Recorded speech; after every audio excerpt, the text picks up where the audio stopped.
माननीय सभासदों, माननीय अध्यक्ष जी,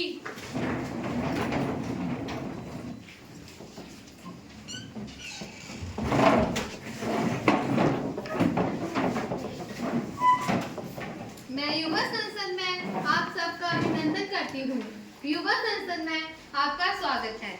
युवा संसद के उद्देश्य विद्यार्थियों को संसदीय प्रक्रिया समझाना, वाद विवाद के बाद निर्णय लेने की क्षमता का विकास करना एवं विद्यार्थियों में नेतृत्व के गुणों का विकास करना रहता है। मुझे पूर्ण विश्वास है कि संसद की कार्यवाही को सुचारू रूप में चलाने में आप सब मेरा पूर्ण सहयोग देंगे एवं संसदीय गरिमा को बनाए रखेंगे। महासचिव जी, नवनिर्वाचित सदस्यों को शपथ दिलाई जाए। आशुतोष, जो कि हिमाचल प्रदेश के हमीरपुर संसदीय क्षेत्र से नवनिर्वाचित हुए हैं, वे शपथ ग्रहण करने के लिए आगे आए हैं। आप किस भाषा में शपथ लेंगे? English please.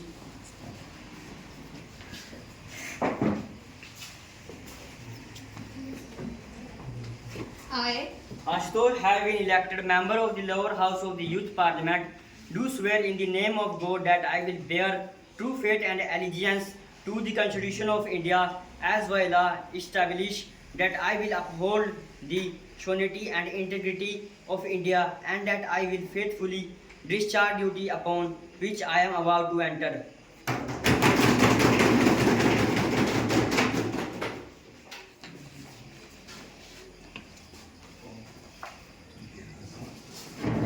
नितिन, जो कि उत्तर प्रदेश के अयोध्या संसदीय क्षेत्र से नवनिर्वाचित हुए हैं, वे शपथ ग्रहण करने के लिए आगे आए। आप किस भाषा में शपथ लेंगे? हिंदी भाषा में।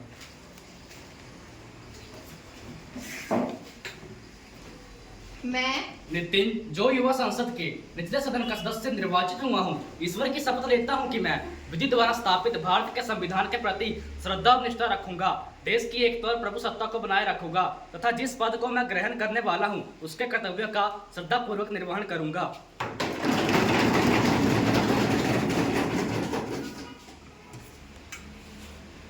प्रधानमंत्री जी, नवनिर्वाचित संसदीय सदस्यों का परिचय करवाया जाए। माननीय अध्यक्ष जी, मैं आज संसद में आए हुए मंत्रिमंडल के सदस्यों का परिचय करवाना चाहती हूँ। कृषि मंत्री खुशबू, खेल मंत्री आर्यन, गृह मंत्री शमीशा, पर्यटन मंत्री अंजलि, वित्त मंत्री रिया, कल्याण मंत्री शमीशा, विदेश मंत्री राधिका, रक्षा मंत्री आदित्य, सड़क परिवहन मंत्री पलक, स्वास्थ्य मंत्री नजमा,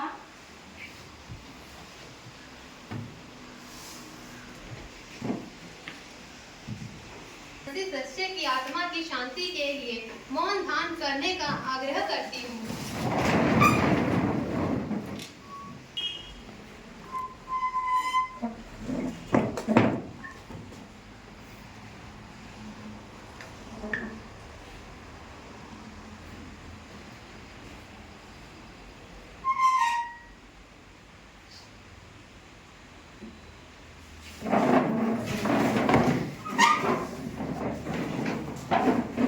संसद की कार्यवाही शुरू की जाए। पत्र संख्या 101। मैं माननीय अध्यक्ष महोदय जी के माध्यम से पर्यटन मंत्री से यह पूछना चाहता हूं कि देश में पर्यटन को बढ़ावा देने के लिए सरकार द्वारा उठाए गए कदमों का ब्यौरा क्या है और सन 2020 से लेके अब तक पर्यटन के माध्यम से कितनी आय हुई है।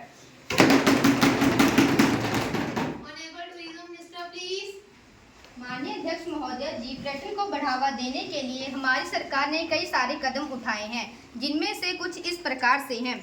मैडम स्पीकर, स्वदेश दर्शन project to develop tourism infrastructure and provides financial assistance to the state government and UTs. Speaker Ma'am, Prasad scheme to develop and identify sites across India to promote religious tourism. अध्यक्ष महोदया, राज्य सरकारों को पर्यटन से जुड़ी गतिविधियों के लिए वित्तीय सहायता। महोदय जी, देखो अपना देश के तहत देश के अंदर नागरिकों को घूमने के लिए प्रोत्साहित करना। मैडम स्पीकर, 167 कंट्रीज के लोगों को अलग अलग उपवर्गों के ई वीज़ा की प्रक्रिया में सुधार कर कम फीस की सुविधा प्रदान करना। महोदया, भारतीय पर्यटन केंद्रों की कम्पिटिटिवनेस के लिए होटल रूम्स पर GST कम करना। Speaker ma'am, RCS UDAN scheme के माध्यम से पर्यटन केंद्रों तक एयर कनेक्टिविटी को बढ़ाना। माननीय अध्यक्ष महोदय जी, यह वर्तमान सरकार की नीतियों का ही परिणाम है कि पर्यटन से साल दर साल कमाई बढ़ती जा रही है। इन 2023, the foreign exchange earnings were $28.07 billion. By 2028, foreign tourist arrivals are expected to reach $30.5 billion. By 2028, tourism is expected to generate $59 billion. Thank you. Madam speaker, तो मैं जानना चाहता हूँ कि इन सब स्कीमों के चलते कितने पर्यटक विदेश से हिंदुस्तान आए हैं। Speaker ma'am, in 2023, India saw 92 lakh foreign tourist arrivals, which was a 43.5% increase from the 2022 year. Thank you. संख्या 102। माननीय अध्यक्ष महोदय जी, मैं आपके माध्यम से केंद्रीय खेल मंत्री जी से जानना चाहूंगा कि पेरिस ओलंपिक्स में हमारे खिलाड़ियों का प्रदर्शन काफी नासाजनक रहा। 140 करोड़ की आबादी के बाद भी जो पदक तालिका में दहाई का आंकड़ा नहीं छू पा रहे हैं, जबकि सरकार खेलों के बारे में बड़ी बड़ी टीकें हारती है। आप इसके बारे में क्या कहना चाहेंगे? माननीय अध्यक्ष जी, मैं माननीय सदस्य नितिन के इस वक्तव्य से असहमत हूँ कि ओलंपिक में हमारा प्रदर्शन निराशाजनक रहा। इस बार 206 ओलंपिक कमेटी ने भाग लिया, जिसमें हमारा देश 1 रजत और 5 कांस्य पद लेकर के 31वें स्थान पर रहा। मान्यवर सन 2012 और 2020 ओलंपिक के बाद यह हिंदुस्तान का तीसरा बढ़िया प्रदर्शन रहा है। मान्यवर पदक विजेता खिलाड़ियों, विशेषकर मनु भाकर, जिन्होंने एक ओलंपिक में 2 व्यक्तिगत पदक हासिल कर ओलंपिक में इतिहास रचा। इसके अलावा नीरज चोपड़ा, अमित सहरावत, स्वप्निल कुशाल ने भी पदक जीतकर देश का नाम चमकाया। मान्यवर हमारे खिलाड़ी, जिनमें लक्ष्य सेन, मीराबाई चानू और मनु भाकर ऐसे खिलाड़ी हैं जो बहुत कम अंतर से पदक से चूक गए। स्पीकर मैम, गत 3 ओलंपिक से हमारे खिलाड़ियों का प्रदर्शन कंसिस्टेंट रहा है, जो कि आने वाले खिलाड़ियों के लिए भी एक प्रेरणा है। और ये हमारे देश के यशस्वी प्रधानमंत्रियों की नीति और प्रोत्साहन का परिणाम है कि गत 3 ओलंपिक से हमारा प्रदर्शन सराहनीय रहा है। मान्यवर, ये जो कह रहे हैं कि इनका प्रदर्शन 70% रहा, ये कह रहे हैं China is standing second with 91 medal. Germany is standing 10th with 43 medal. Italy is standing 9th position. Cuba is standing 39th position with 9 medal.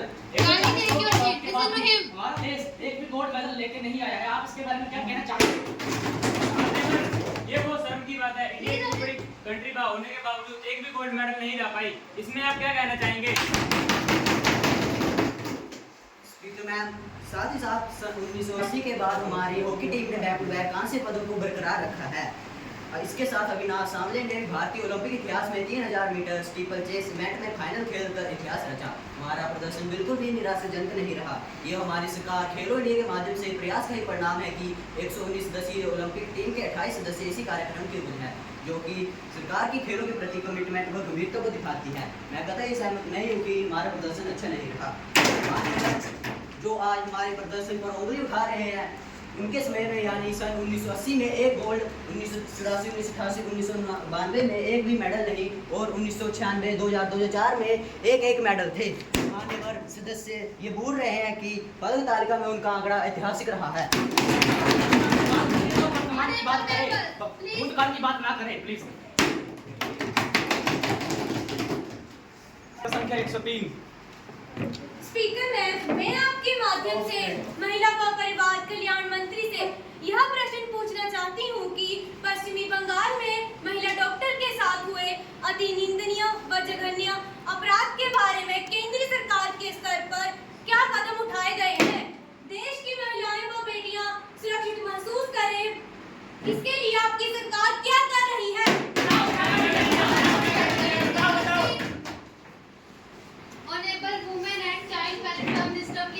माननीय अध्यक्ष महोदया, मैं आपका धन्यवाद करना चाहूंगी कि आपने सदन में मुझे अपनी बात रखने का मौका दिया। महोदया, हमारी सरकार ने महिलाओं की सुरक्षा हेतु राष्ट्रीय स्तर पर कई सारे कदम उठाए हैं, जिनमें से कुछ इस प्रकार से हैं। First, women helpline number 112, women help desk in police station. Madam speaker, standard anti human trafficking unit. महोदया, गृह मंत्रालय ने महिलाओं को 24 घंटे इमरजेंसी और नॉन इमरजेंसी प्रतिक्रिया प्रदान करने के लिए विमेन सेफ्टी डिवीजन की स्थापना की है।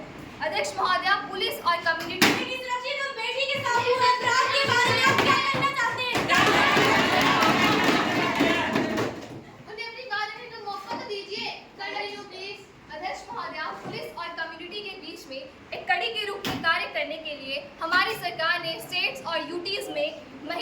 वॉलेंटियर्स की नियुक्ति की है। महोदया she box government of India made sexual harassment of women at work place prevention prohibition and reduction act 2013 that caters to women working both in organized and unorganized sectors. It covers all women irrespective of their work status. Madam Speaker, to ensure proper security, recruit ex-servicemen and ex-police personnel with proper background check to employ them at hospitals. महोदया, मैं संसद में सबको आश्वस्त करती हूँ कि हमारे देश की बेटी सुरक्षित थी, सुरक्षित है और सुरक्षित ही रहेगी। संख्या 104। मैं माननीय अध्यक्ष महोदय जी के माध्यम से गृह मंत्री जी से यह प्रश्न पूछना चाहती हूँ कि कश्मीर में दिन प्रतिदिन आतंकवादी गतिविधियाँ क्यों बढ़ रही हैं और घाटी का संतुलन बिगाड़ने में कोई कसर नहीं छोड़ रही हैं। घाटी के लोगों को और सैलानियों को इससे भारी क्षति पहुँच रही है। सरकार जम्मू कश्मीर की स्थिति को रोकने में असफल रही है। अगर हाल ही की बात की जाए तो जुलाई 2024 में जिला डोडा के अंदर 4 सैनिक और जिला कठुआ में 5 सैनिक तथा एक अलग अलग हमले में 11-12 जून को 6 सैनिक शहीद हुए हैं। मान्यवर, आप इसके बारे में क्या कहना चाहते हैं? ऑनरेबल होम मिनिस्टर, अध्यक्ष महोदय, मेरे साथी का यह आरोप बेबुनियादी और तथ्यों से परे है। धारा 370 हटने के बाद आज पत्थरबाज कहीं नहीं दिखते। सीमा पार से होने वाले घुसपैठ में कमी आई है। आतंकवादियों के खिलाफ सैन्य कार्रवाइयों में गत 2.5 वर्षों में 50 से अधिक आतंकवादी मारे गए हैं तथा वहां के हालात यकीनन सुधरे हैं। अभी अभी वहां पर लोकसभा के चुनाव भी शांतिपूर्वक संपन्न हुए हैं। मान्यवर, कश्मीर घाटी के अंदर मतदान प्रतिशत 50.86% रहा, जो कि 2019 में महज 19.16% रहा था। स्पीकर मैम, पिछले 30 सालों में सबसे ज़्यादा मतदान था। वहाँ के युवा बंदूक छोड़कर मुख्य धारा में शामिल हो रहे हैं। अतः 2 प्रधान, 2 विधान, 2 निशान समाप्त होने से मान्यवर जम्मू कश्मीर अब उन्नति के मार्ग पर अग्रसर है। धन्यवाद। प्रश्न पत्र संख्या 105। मान्यवर, आए दिन किसान आत्महत्या, आए दिन किसान आंदोलन सरकार की नीतियों का विरोध दर्शाता है कि भारत का किसान अति दुखी है और सरकार जो उनकी आय दोगुनी करने की बात कहती है वहाँ केवल सफेद झूठ है। मान्यवर, मैं आपके माध्यम से कृषि मंत्री द्वारा किसान हित में अगर पिछले 15 वर्षों में कोई कदम उठाए गए हैं तो सदन में रखें। माननीय अध्यक्ष महोदय जी, सर्वप्रथम मैं आपका धन्यवाद करती हूँ कि आपने मुझे अपनी बात रखने का मौका दिया। महोदया, हमारी सरकार ने किसानों के हित में निम्नलिखित कदम उठाए हैं। माननीय प्रधानमंत्री किसान सम्मान निधि सन 2019 से 6,000 रुपये 3 किस्तों में आवंटित करता है। इस योजना के तहत 11.8 करोड़ से ऊपर किसान लाभ उठा चुके हैं। अध्यक्ष महोदय जी, सॉइल हेल्थ कार्ड योजना का उद्देश्य किसानों को मिट्टी के बारे में समझ को और सुदृढ़ करके कृषि उत्पादकता को बढ़ाना है। स्पीकर मैम, 1 लाख करोड़ का एग्रीकल्चर इंफ्रास्ट्रक्चर फंड वित्तीय सहायता प्रदान करने के लिए 3 साल के अंदर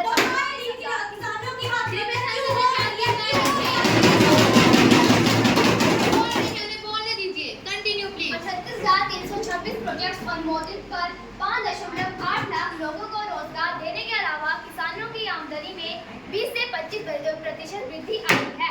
मान्यवर, स्वामित्व सर्वेक्षण के माध्यम से 1.6 करोड़ से ऊपर प्रॉपर्टी कार्ड जारी कर किसानों के लिए लैंड सिक्योरिटी तथा क्रेडिट एक्सेस संभव हुआ है। महोदय जी, 2024 से 2025 बजट में 20 लाख करोड़ का जो प्रावधान किया गया है वह सरकार की कृषि वृद्धि व नवाचार को लेकर सक्रियता को दर्शाता है। मान्यवर, प्रधानमंत्री कृषि सिंचाई के माध्यम से 2021 से 2026 के बीच 93,068 करोड़ का प्रावधान सरकार का सतत जल के प्रति कमिटमेंट को दर्शाता है। अध्यक्ष जी, प्रधानमंत्री फसल बीमा योजना 2016 के तहत 49.5 करोड़ किसानों को फसल के नुकसान की भरपाई के लिए पहले ही 1.45 लाख का भुगतान किया जा चुका है। Speaker ma'am, electronic national agriculture market वर्तमान मंडियों को एकीकृत करके 2.88 लाख करोड़ का व्यापार कर चुका है। यह योजना बेहतर बाजार पहुंच के साथ बेहतर कीमत भी सुनिश्चित करती है। यह सारे सरकार के प्रयास हैं। इनके चलते यकीनन किसानों की आय बढ़ने जा रही है। किसानों की जिंदगी को बेहतर बनाने के लिए केंद्र सरकार एक और महत्वाकांक्षी डिजिटल मिशन योजना शुरू करने जा रही है। मान्यवर जो किसान को डिजिटल प्लेटफॉर्म से जोड़ने में सहायक होगा, साथ ही कृषि के पारंपरिक तरीकों में अमूलचूल बदलाव करने के लिए मिशन अगले 2 वर्षों 2025 से 2026 तक पूरे देश में शुरू किया जाएगा। डिजिटल कृषि मिशन डाटा आधारित कृषि को प्रोत्साहन देकर किसानों को उनकी फसलों के लिए सही सलाह, मौसम की सटीक जानकारी, मिट्टी गुणवत्ता का परीक्षण और फसलों के स्वास्थ्य की डिजिटल निगरानी जैसी कई सेवाएं सुलभ होगी। स्पीकर मैम, क्या सरकार किसानों को एमएसपी देने की मंशा रखती है कि नहीं? हाँ, केंद्र सरकार किसानों के न्यूनतम समर्थन मूल्य एमएसपी देने की सोच रही है। प्रश्न पत्र संख्या 106। माननीय अध्यक्ष जी, मैं आपके माध्यम से प्रधानमंत्री जी से ये जानना चाहता हूँ कि बांग्लादेश के हालात पर सरकार का क्या रुख है। वहाँ रह रहे भारतीयों की सुरक्षा के लिए सरकार द्वारा क्या कदम उठाए जा रहे हैं? अगर कोई कदम उठाए जा रहे हैं तो उसे सदन में रखें।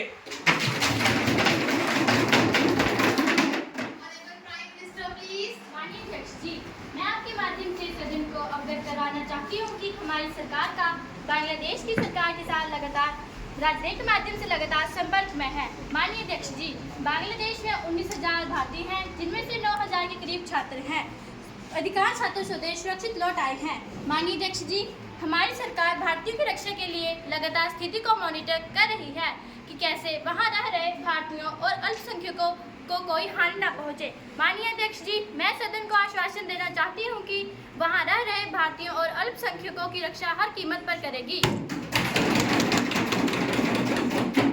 प्रश्न पत्र संख्या 107। मैं माननीय अध्यक्ष महोदय जी के माध्यम से माननीय स्वास्थ्य मंत्री जी से यह जानना चाहती हूँ कि डॉक्टरों के साथ हो रहे हिंसक वारदातों के कारण स्वास्थ्य कर्मियों के बीच जो असुरक्षा, भय, डर का जो वातावरण उपजा है, उसकी बहाली के लिए सरकार ने अब तक क्या क्या कदम उठाए हैं?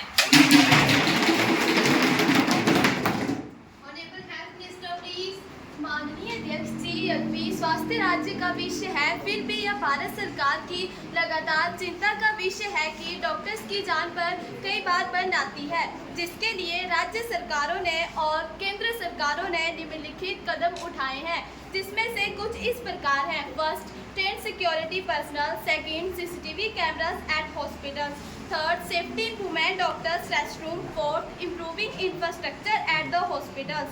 Fifth, internal complaints committee. Sixth, SC appointed 10-member national task force to seek or collect suggestions. Speaker ma'am, to ensure due security in medical institutes. Zero tolerance policy on violence.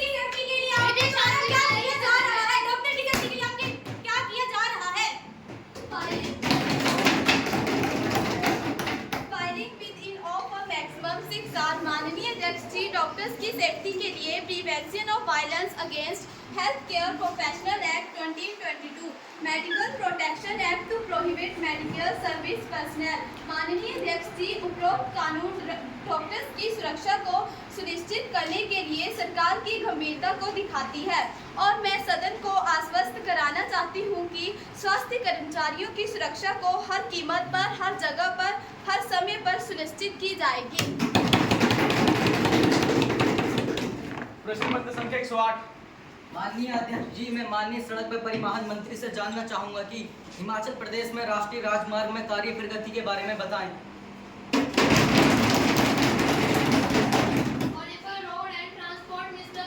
माननीय अध्यक्ष महोदय जी, मैं आपके माध्यम से सदन के साथियों को बताना चाहती हूँ, हिमाचल प्रदेश में लाए गए अलग अलग प्रोजेक्ट। हिमाचल प्रदेश में 25 किलोमीटर लंबा एक भूमिगत 4 लेन राजमार्ग बनाने का प्रस्ताव है।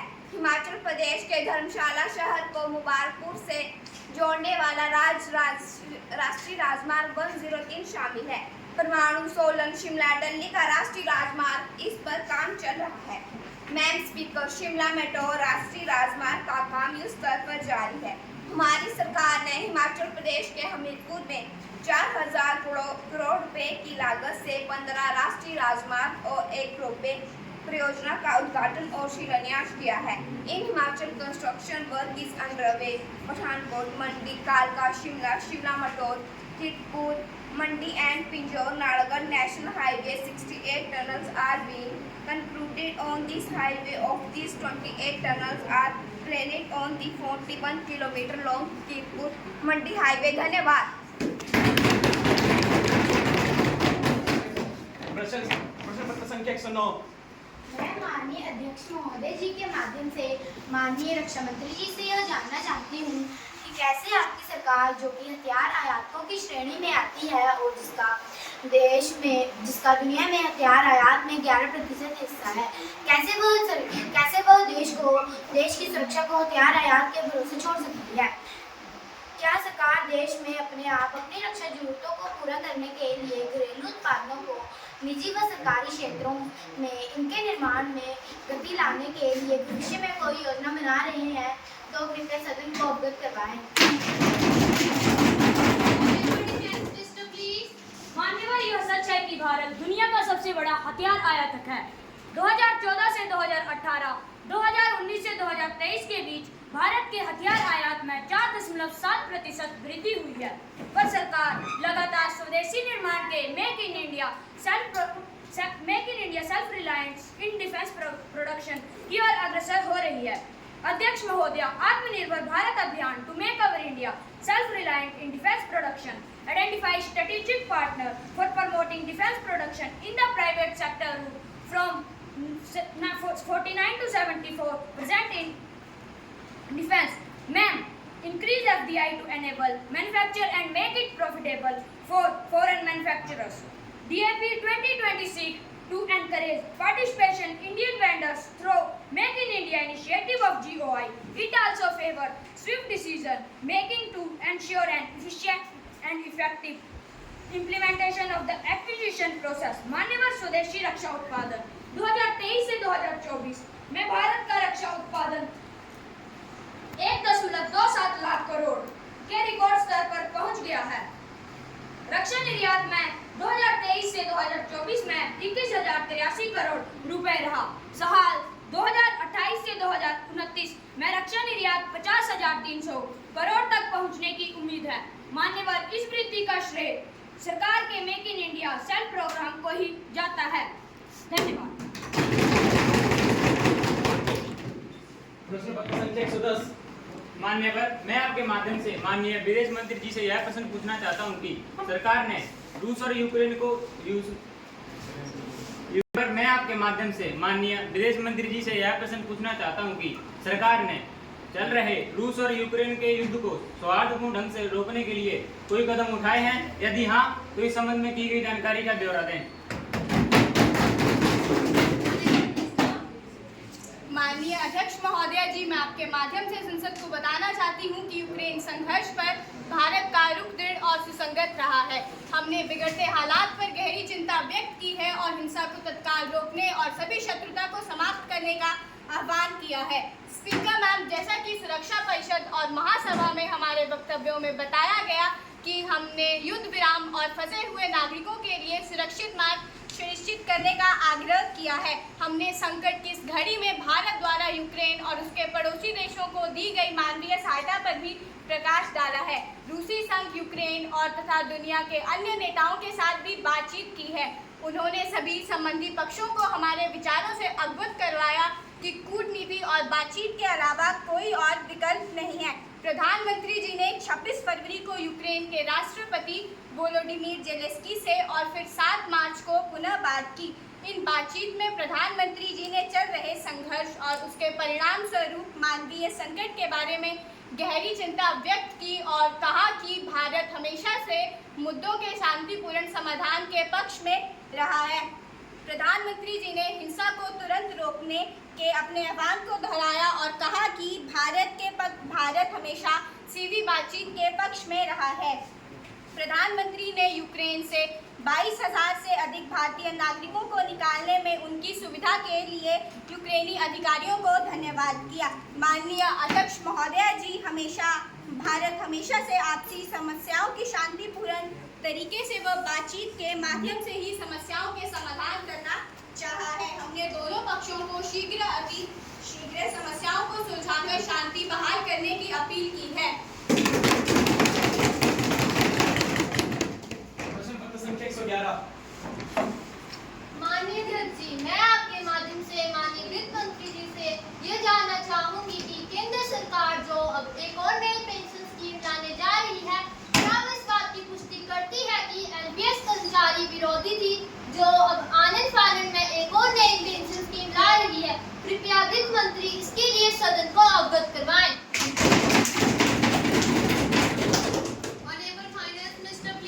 माननीय अध्यक्ष महोदया, मैं सदन को यह बताना चाहती हूँ कि हमारी सरकार लगातार कर्मचारी हितैषी लाभकारी योजना लाने पर विचार कर रही थी। भूतपूर्व वित्त सचिव श्री टीवी सोमनाथन की अध्यक्षता वाले पैनल का गठन 2023 में किया गया था। हमारी सरकार 1 अप्रैल 2023 25 से 23 लाख केंद्रीय सरकारी कर्मचारियों के लिए नई पेंशन स्कीम यूपीएस लागू करने जा रही है, जो कि ओपीएस तथा एनपीएस दोनों के लाभों को प्रदान करेगी। महोदया, यूपीएस के अंतर्गत सरकारी कर्मचारी न्यूनतम 25 साल की सेवा के बाद रिटायरमेंट पर आखिरी 12 महीनों की एवरेज बेसिक पे का 50% पेंशन के रूप में वार्षिक पर जीवन पेंशन प्राप्त करेगा। अध्यक्ष जी, सरकारी कर्मचारी के निधन पर उसके आश्रितों को पेंशन का 60% फैमिली पेंशन के रूप में दिया जाएगा। अध्यक्ष जी, महंगाई दर बढ़ने की स्थिति में पेंशन अमाउंट इनकम DA राहत की दर पर भी बढ़ा दी जाएगी।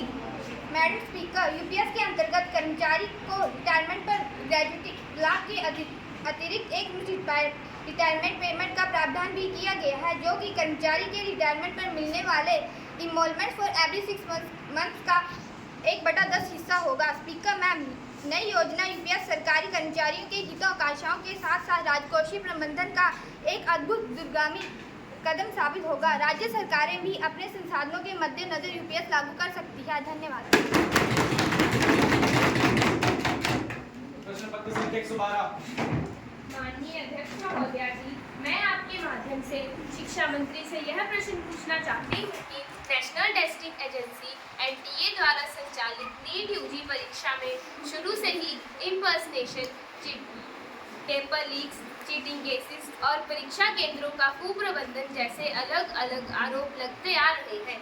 नीट 2024 में जो 24 लाख विद्यार्थी अपीयर हुए थे, उनको भी एनटीए की लापरवाही का शिकार होना पड़ा है, जिसके चलते 3 विद्यार्थियों ने आत्महत्या कर ली है। क्या सरकार को इन अनियमितताओं के मद्देनजर एनटीए की जगह कोई और एजेंसी से यह एग्जाम कंडक्ट करवाना चाहिए या संबंधित राज्य सरकारों को अपने अपने राज्यों में पहले की तरह यह एग्जाम करवाना चाहिए? Honourable education minister please. माननीय अध्यक्ष जी, मैं सदन को बताना चाहती हूँ कि हमारी सरकार एनटीए को हटाने के पक्ष में बिल्कुल भी नहीं है और ना ही और सिस्टम ऑफ यूजी एग्जाम को वापस लाने का सोच रही है। मान्यवर, मामले की गंभीरता को देखते हुए हमारी सरकार ने भूतपूर्व इसरो चीफ के.एस. राधाकृष्णन की अध्यक्षता में 7 सदस्यीय पैनल का गठन किया है, जो निम्नलिखित बिंदुओं पर अपने सुझाव आमंत्रित करेंगे। अध्यक्ष महोदया जी, एनटीए एग्जामिनेशन सिस्टम की वर्तमान व्यवस्था की समीक्षा करके कैसे इस एग्जाम को सुदृढ़ बनाया जाए। Speaker ma'am, exam paper setting से जुड़े विषयों की समीक्षा करके डाटा सिक्योरिटी मेजर द्वारा भविष्य में पेपर लीक होने को रोकना। महोदया जी, एनटीए की ऑर्गेनाइजेशनल स्ट्रक्चर में सुधार करना। माननीय अध्यक्ष जी, एनटीए की वर्तमान शिकायत निवारण व्यवस्था के सुधार के उपाय सुझाना। मान्यवर, पेपर लीक क्यों हो रहे हैं? आप क्या करना चाहते हैं? विद्यार्थियों की हत्या क्यों हो रही है? आप इसको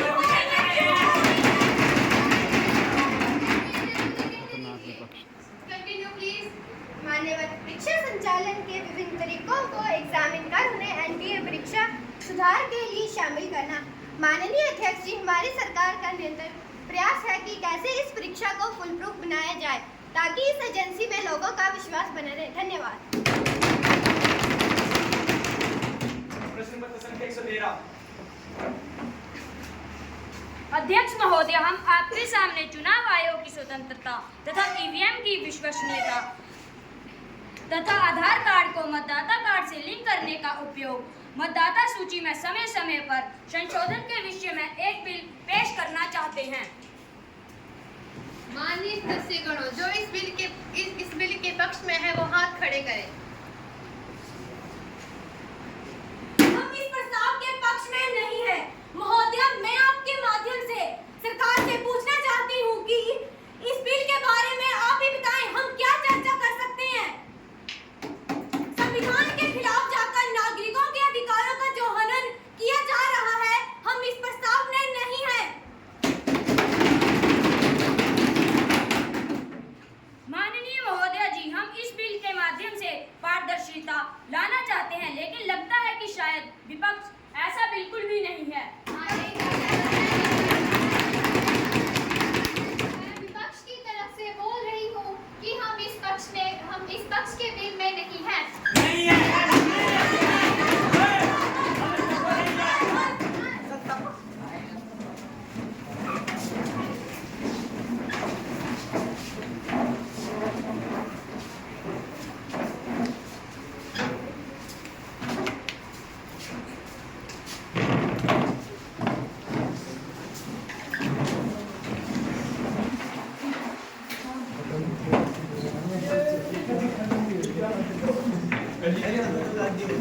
Jadi